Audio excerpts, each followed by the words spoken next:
The day began, as all great cosmic events do, with lasagna.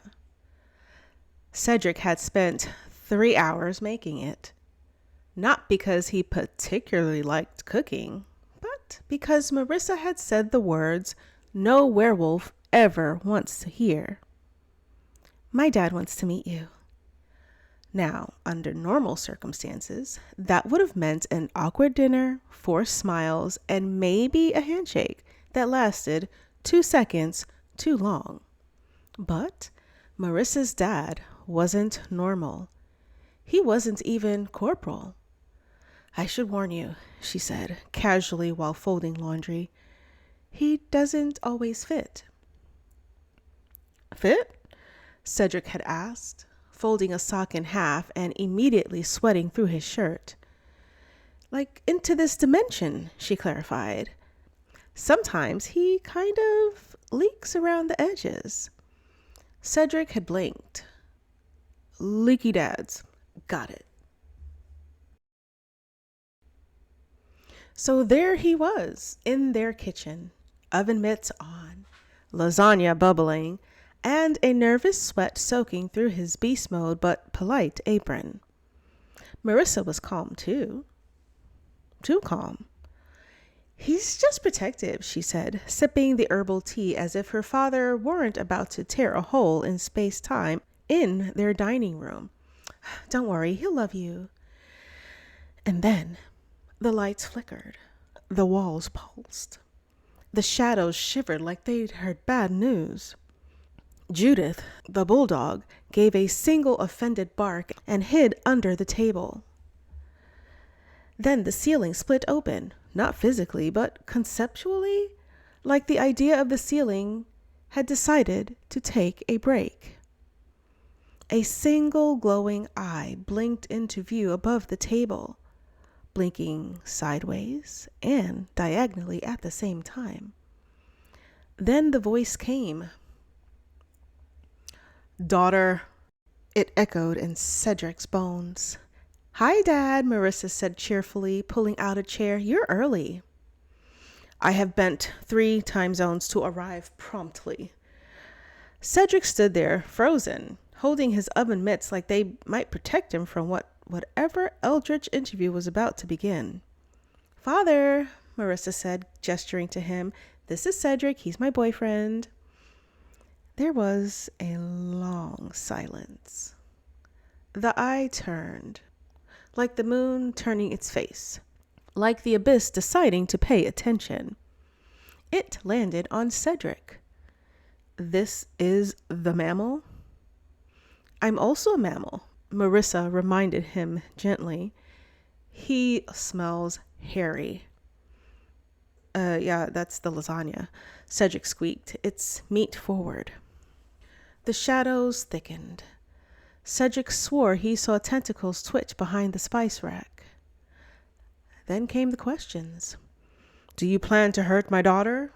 No, absolutely not. If anything, I'm the emotional support animal in this relationship. Are your intentions pure? Well, I mean, we do share a Netflix account now. Have you ever wrestled a comet to death while crying? I've cried while doing taxes? Another long silence.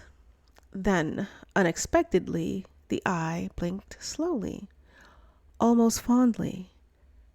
He amuses me, it rumbled. Marissa grinned. I told you. I require more lasagna, he said. An hour later, that lasagna was gone. The pan had been absorbed into the void. The room smelled like garlic, ozone, and existential dread. Marissa's dad hovered lazily above the dining room table, flickering in and out of visible wavelengths. Judith had entirely merged with the floor and was now a shag rug. You have passed the test of the cosmic father, Marissa's dad said solemnly. Cedric blinked. There was a test? Yes. You did not melt, explode, or wet yourself. Most impressive. I mean, I almost... Shh. The eye rotated again.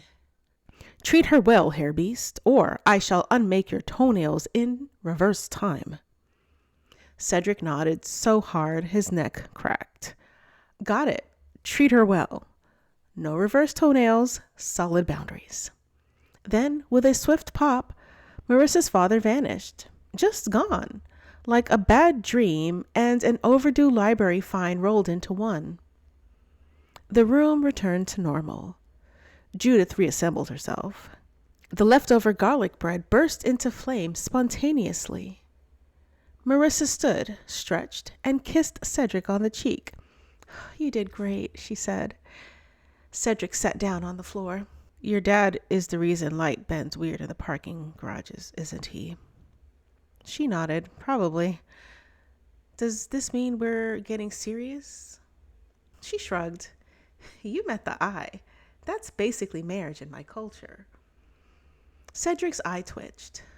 Cool. Okay, cool, he muttered. So when do I get to introduce you to my parents? Marissa grinned. I cannot wait to meet the people who raise the polite werewolf who irons his jeans. Cedric exhaled, relieved, until she added, but if your dad says anything offensive, I will banish his soul into a sentient wind chime. Oh, okay, well, I guess that's fair.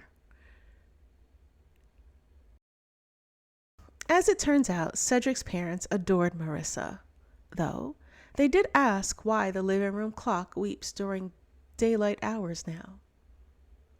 Marissa's dad sends blessings in the form of mysteriously appearing jazz vinyls and anti-gravity soup recipes. Judith still refuses to make eye contact with the spice rack.